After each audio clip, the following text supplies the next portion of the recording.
भक्तजनों, माताओं, बहनों, सादर जय श्री कृष्ण। हमारे YouTube चैनल में आप सभी का बहुत बहुत स्वागत है।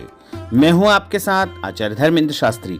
आज हम आपको अधिक मास की जो संकष्टी चतुर्थी है, जिसे त्रिभुवन गणेश चतुर्थी के रूप में मनाया जाता है, उस चतुर्थी का व्रत इस बार आपको कब रखना है, पूजा की विधि क्या रहेगी, पूजा का समय क्या रहेगा, चंद्रोदय का समय क्या रहेगा और इस व्रत के नियम क्या रहेंगे एवं श्री गणेश चतुर्थी की व्रत कथा क्या रहेगी, ये संपूर्ण जानकारी इस वीडियो के माध्यम से हम आपको प्रदान करने जा रहे हैं। आप सभी से अनुरोध है कि इस वीडियो को अंत तक जरूर देखें और देखने के बाद अधिक से अधिक लोगों को शेयर भी करिएगा।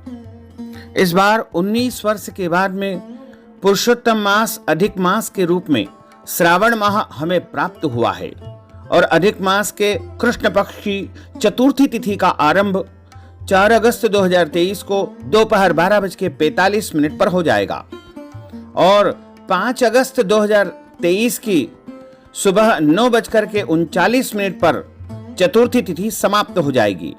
इस प्रकार जो चंद्रोदय व्यापिनी रात्रि व्यापिनी जो चतुर्थी तिथि रहेगी वो 4 अगस्त 2023 के दिन ही रहेगी। इसी दिन सभी भक्तजनों और माताओं बहनों को संकष्टी त्रिभुवन गणेश चतुर्थी अधिक मास की चतुर्थी का व्रत रखना होगा। चंद्रोदय रात को 9:10 पर होगा। यह बड़ी चतुर्थी है क्योंकि अधिक मास प्रत्येक 3 वर्ष के बाद आता है और यह चतुर्थी का जो संयोग है वो भी 3 वर्ष के बाद ही निर्मित होता है। यदि आप अपने संतान की उन्नति चाहते हैं, संतान प्राप्ति चाहते हैं, या फिर घर परिवार में सुख शांति समृद्धि की प्राप्ति चाहते हैं, या फिर अपने जीवन के कष्ट और संकट को समाप्त करना चाहते हैं, तो आपको त्रिभुवन संकष्टी गणेश चतुर्थी पर व्रत करके भगवान गणेश जी का पूजन अर्चन करना चाहिए और व्रत कथा का श्रवण करना चाहिए। यदि आप संकष्टी गणेश चतुर्थी अधिक मास की चतुर्थी का व्रत करना चाहते हैं तो आपको 4 अगस्त 2023 के शुक्रवार के दिन संकष्टी त्रिभुवन गणेश चतुर्थी का व्रत रखना होगा और इस दिन सुबह से ही आपको व्रत धारण करना होगा। सुबह जल्दी उठे, जल्दी उठ करके स्नान करें, शुद्ध और पवित्र वस्त्र धारण करें, मस्तक पर तिलक अवश्य लगाएं और उसके बाद हाथ में जल लेकर के मानसिक रूप से कहें कि आज मैं अधिक मास की त्रिभुवन संकष्टी गणेश चतुर्थी का व्रत करने जा रहा हूं या करने जा रही हूं। मेरा नाम यह है, मेरा गोत्र यह है। और उसके बाद आप अपनी मनोकामना, अपनी जो भी इच्छा है वो मन में आपको स्मरण करना चाहिए। उसके बाद आप कहिएगा कि यह संकल्प आज मैं चतुर्थी व्रत का धारण करता हूं। इस प्रकार आप संकल्प भगवान के चरणों में अर्पण कर दीजिएगा। उसके बाद आपका संकष्टी गणेश चतुर्थी त्रिभुवन चतुर्थी का व्रत आरंभ हो जाएगा। पूरे दिन आपको व्रत रखना है, यानी आप दिन में चाहें तो फलाहार कर सकते हैं, फल ले सकते हैं, चाय दूध कॉफी इत्यादि ले सकते हैं, लेकिन अन्न का सेवन आपको दिन में नहीं करना है। शुद्ध और सात्विक फलाहार आप ग्रहण करें और शाम के समय आपको पूजन अर्चन करना है। सुबह के समय यदि आप पूजा अर्चना करना चाहते हैं तो संकष्टी गणेश चतुर्थी यानी 4 अगस्त 2023 शुक्रवार के दिन सुबह के समय पूजा का जो शुभ मुहूर्त रहेगा वो सुबह 7:25 से लेकर के 9:05 तक का रहेगा और शाम के समय यदि आप पूजन अर्चन करना चाहते हैं तो शाम का जो पूजन का समय रहेगा वो शाम 5:29 से लेकर के सायंकाल 7:10 तक का रहेगा। इस दौरान भी आप पूजा अर्चना करके और भगवान गणेश जी को प्रसन्न कर सकते हैं। और उसके बाद इस व्रत का पारणा चंद्रोदय होने के बाद ही किया जाता है, यानी भगवान गणेश जी का पहले आप पूजन अर्चन कर ले, उनको अच्छी प्रकार से जल गंध अक्षत धूप दीप और मोदक या लड्डू या गुड़ का भोग लगाएं, दुर्वा चढ़ाएं, पुष्प चढ़ाएं और सभी पूजन की सामग्री जो आपके पास उपलब्ध हो वो भगवान गणेश जी को अर्पण करें। और उसके बाद जब चंद्रमा का उदय हो, चंद्रमा का उदय वैसे तो रात को 9:10 पर होगा। अलग अलग स्थानों पर चंद्रोदय का समय भी अलग अलग हो सकता है। कहीं पर इसका समय 9:20 हो सकता है, वहीं कहीं पर इसका समय 9:30 का भी हो सकता है। इसलिए अलग अलग क्षेत्रों में चंद्रोदय का समय अलग अलग रहता है। यदि आप अपने शहर का चंद्रोदय का सटीक समय जानना चाहते हैं तो कमेंट बॉक्स में आपके शहर का नाम लिखे, हम आपके शहर के चंद्रोदय का समय जरूर ही आपको बता देंगे। और पूजन अर्चन जब आपका संपन्न हो जाए तो चंद्रमा को अर्घ्य प्रदान करें। एक लोटे में, तांबे के लोटे में या फिर अन्य किसी धातु के पवित्र लोटे में आपको जल लेकर के चंद्रमा को जल अर्पण करना चाहिए और उसके बाद हाथ जोड़ करके चंद्रमा से प्रार्थना करें अपने घर परिवार की उन्नति और प्रगति, संतान की उन्नति और प्रगति, मानसिक शांति, अच्छे स्वास्थ्य और सभी प्रकार की सुख शांति समृद्धि की चंद्रदेव से इस दिन आप प्रार्थना करेंगे तो वो प्रार्थना आपकी जल्द ही चंद्रमा स्वीकार करके आपको मनचाहा फल प्रदान करेंगे। वैसे यदि आप व्रत रखते हैं तो आप पूजा जरूर करें और यदि व्रत नहीं भी रखते हैं तो भी आप पूजा अर्चना करके चंद्र भगवान को अर्घ अवश्य देवे। क्योंकि यदि आप मानसिक रूप से पीड़ित है या आपको नींद बहुत कम आती है या फिर आपके दिमाग में बहुत सारे विचार चलते रहते हैं, बहुत चिंताएं आपको सताती है और व्यर्थ में आप बहुत ज्यादा परेशान रहते हैं, तो आपको इस दिन चंद्रमा का पूजन करके अर्घ अवश्य देना चाहिए। क्योंकि चतुर्थी के चंद्रमा को जो मनुष्य अर्घ देता है उसे मानसिक शांति प्राप्त होती है और उसके मन में जो भी इच्छाएं होती है, मनोकामनाएं होती है, वो भगवान अवश्य ही उसकी पूर्ण कर देते हैं। इस प्रकार आप इस विधि से इस व्रत को धारण करें और बाकी जो सारे नियम है व्रत के, वो जो सभी नियम सभी व्रतों में जो पालन किए जाते हैं उसी प्रकार आपको पालन करना चाहिए। शुद्ध और सात्विक भोजन आपको ग्रहण करना है चंद्रमा को अर्घ्य देने के बाद में, और कथा का श्रवण जरूर करना चाहिए।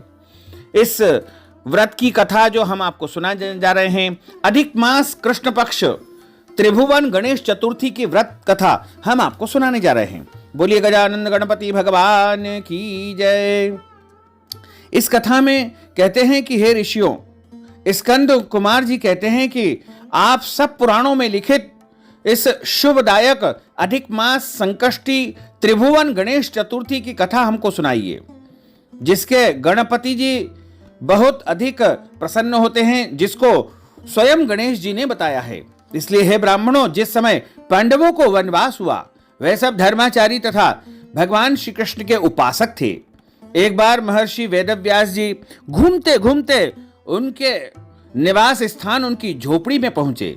उन्हें देख करके सभी पांडव हाथ जोड़ करके उनके सामने खड़े हो गए और बोले कि आपके दर्शन पा करके हम लोग धन्य हुए हैं। आपके आने पर हमारी झोपड़ी पवित्र हो गई है। हम सब आपका स्वागत करते हैं। पाद्य आसन अर्घ देकर के द्रौपदी ने हाथ जोड़ करके उनसे विनती की कि हे ऋषिवर, मैं रानी होकर भी दुर्योधन की भरी सभा में लज्जित की गई और मुझे वनवास दिया गया।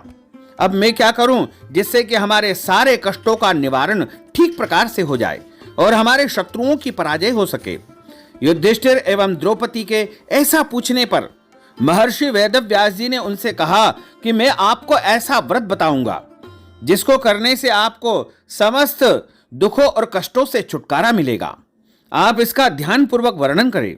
प्राचीन काल में सतयुग में चंद्रसेन नामक एक राजा राज्य करते थे।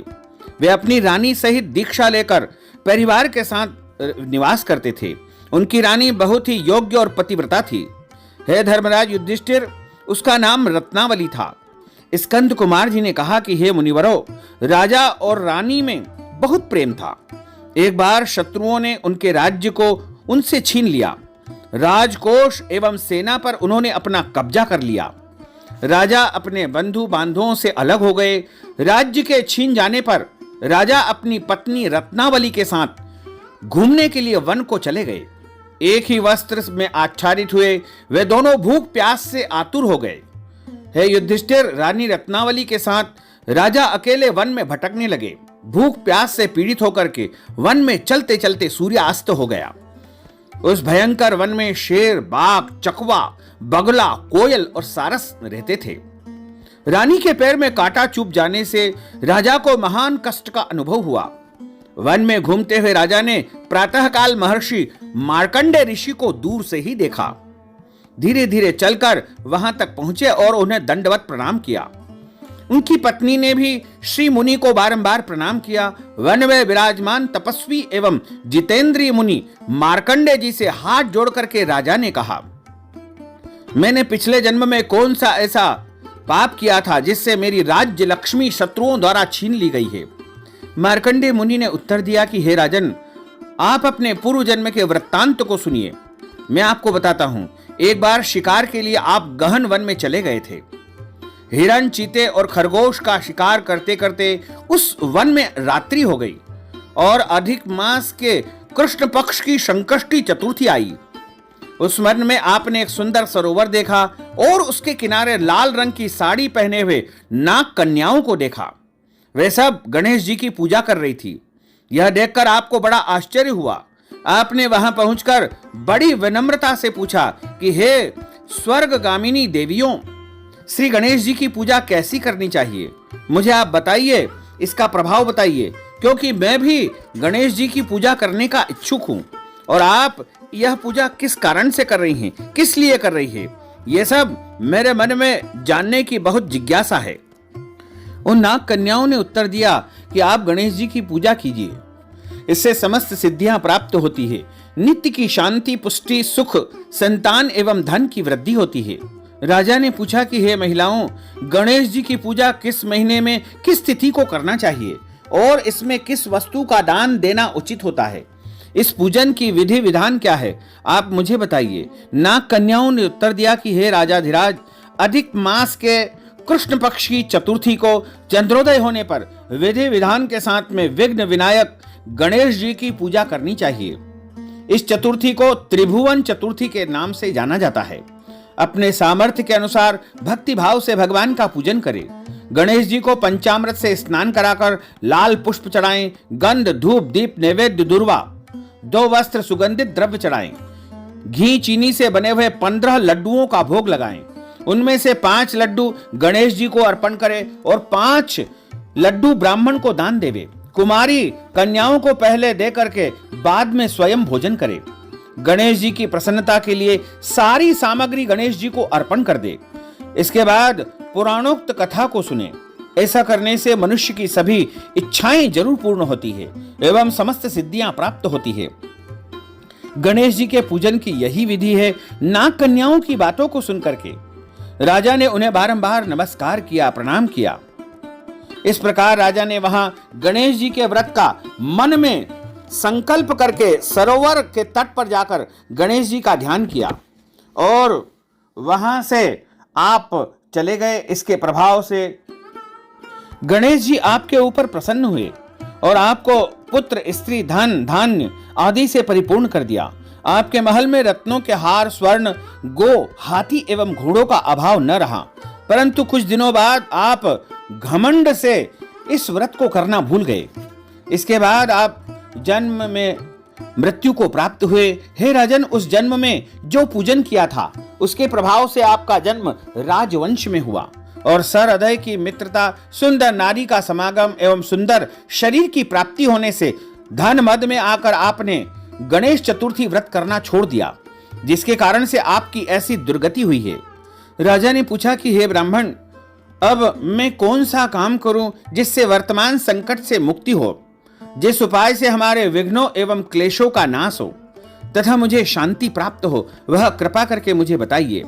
मार्कंडेय मुनि ने कहा कि हे महाराज, पूर्वोक्त रीति से आप श्री गणेश जी भगवान का पूजन कीजिए और अधिक मास के कृष्ण पक्ष की संकट नाशन गणेश चतुर्थी का व्रत कीजिए। इससे गणेश जी प्रसन्न होंगे और आपको पुनः राज्य, वैभव, धन, धान्य, संतान और परिवार में प्रेम प्रदान करेंगे। इसलिए संपूर्ण कष्टों के शमनार्थ आप स्वयं गणेश जी की पूजा अर्चना कीजिए। व्यास जी महाराज कहते हैं कि मार्कंडेय जी की बात को सुनकर के राजा ने उन्हें प्रणाम किया और अपने भवन में चले गए। रानी के साथ राजा ने भक्ति पूर्वक विधिवत व्रत किया। व्रत करने से उनके शत्रुओं का नाश हुआ और उनका खोया हुआ राज्य पुनः उन्हें प्राप्त हो गया। भगवान श्री गणेश जी की पूजा करने से सभी वस्तुएं सुलभ में प्राप्त हो जाती है, क्योंकि गणेश जी को विघ्नहर्ता, मंगलकर्ता कहा गया है और सभी कार्यों में गणेश जी सफलता प्रदान करते हैं। स्कंद कुमार जी कहते हैं कि व्यास जी के वचन को सुनकर के महाराज युधिष्ठिर ने हाथ जोड़ करके फिर उनसे पूछा कि इस चतुर्थी के व्रत की विधि बताइए, किस नाम से, किस मास में, किस प्रकार गणेश जी की पूजा की जाती है और इसमें कौन से भोजन का आहार किया जाता है। यह सब महत्वपूर्ण जानकारी इस व्रत के विषय में मैं आपसे सुनना चाहता हूं।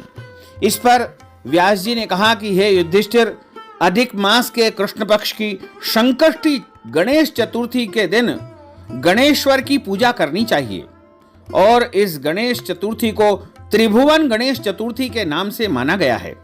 लाल कनेर का पुष्प चढ़ाएं, लड्डू से भोग लगाएं, लाल चंदन, रोली, चावल और दुर्वा एक एक अलग अलग चढ़ाएं। इसके बाद विश्व प्रियाय नमः कहकर आचमन लेवे, ब्रह्मचारिणे नमः कहकर स्नान कराएं, गणेश्वराय नमः कहकर वस्त्र चढ़ाएं, गौरी सुताय नमः कहकर आप उनको धूप दीप आदि चढ़ाएं और पुष्टि प्रदाय नमः कहकर चंदन चढ़ाएं, विनायकाय नमः कहकर पुष्प चढ़ाएं और उसके बाद फलदात्रे नमः कहकर आप पान चढ़ाएं और संकट नाशिने कह करके आप सभी वस्तुएं नैवेद्य आदि भगवान को अर्पण करें। उसके बाद आप सुंदर मुख वाले गणेश जी, मैं संसार के दुखों में फंसा हुआ हूं, भय से पीड़ित और कष्टों से दुखी हूं, आप मुझ पर कृपा दृष्टि बनाइए और दुख और दरिद्रता को नाश करने वाले गणेश जी, आप मेरी रक्षा करें। आपको मैं बारंबार प्रणाम करता हूं, नमस्कार करता हूं। फिर आप भगवान गणेश जी को पुष्प आदि अर्घ्य अर्पित करें। क्षीर सागर में उत्पन्न है द्विजराज, षोडश कलाओं से युक्त आप मेरी बारंबार रक्षा करें। इस प्रकार भगवान गणेश जी को जो है आप पूजन अर्चन करके और ब्राह्मण को भोजन करवाएं और 5 लड्डू का दान करें और शेष बचे हुए भोजन द्वारा आप स्वयं आहार करें। रात्रि में जमीन पर सोए, लोभ न करे, क्रोध से मुक्त रहे। प्रत्येक महीने की गणेश चतुर्थी का व्रत रखें। इस व्रत करने से विद्यार्थी को विद्या की प्राप्ति होती है, धन चाहने वाला धन को प्राप्त करता है, कुंवारी कन्या सुंदर और सुशील वर की प्राप्ति करती है और लंबी आयु वाले पति को प्राप्त करके दीर्घ समय तक पति सुख का आनंद उठाती है। विधवा स्त्री द्वारा व्रत यदि किया जाए तो अगले जन्म में उसको सौभाग्य की प्राप्ति होती है, पुत्र पौत्रादिक सुखों को भोगती हुई अंत में मोक्ष को प्राप्त करती है। इस व्रत के प्रभाव से डरा हुआ व्यक्ति डर से मुक्त हो जाता है एवं बंधन में पड़ा हुआ व्यक्ति बंधन से मुक्त हो जाता है। इस पौराणिक तथा मंगलकारी कथा को सुनने या पढ़ने से परम सिद्धि, सुख, वैभव की प्राप्ति होती है। अतः हे राजन, आपके प्रश्न के उत्तर में मैंने सब मनोकामनाओं को पूर्ण करने वाले इस संकट नाशक व्रत को आपको बताया है। महर्षि वेदव्यास जी के मुख से संकट नाशक गणेश चतुर्थी का विस्तार पूर्वक वर्णन सुनकर के धर्मराज युधिष्ठिर ने इस व्रत को किया। इस व्रत के फल स्वरूप उन्होंने अपने समस्त शत्रुओं को युद्ध भूमि में हरा करके भारतवर्ष का राज्य अपने आधिपत्य में कर लिया। बोलिए गजानन गणपति भगवान की जय। अच्युतम केशवम राम नारायणम कृष्ण दामोदरम वासुदेवम हरे, श्रीधरम माधवम गोपिका वल्लभम श्री जानकी नायकम श्री रामचंद्रम भजे, जानकी मनोहरम सर्वलोक नायकम श्री शंकरादि सेवितम पुण्य नाम कीर्तनम श्री राम राम राम राम राम नाम तायकम, रामा कृष्ण वासुदेवा भक्ति मुक्तिदायकम, रामा कृष्ण वासुदेवा भक्ति मुक्तिदायकम। बोलिए गजानन गणपति भगवान की जय, शंकर भगवान की जय, पार्वती माता की जय। नमः पार्वती पते, हर हर महादेव हर। भक्तजनों, माताओं, बहनों, आप सभी से अनुरोध है कि इस ज्ञानवर्धक वीडियो को अधिक से अधिक लोगों को शेयर करिएगा, लाइक करिएगा और कमेंट बॉक्स में भगवान गणेश जी का नाम अवश्य लिख दीजिएगा।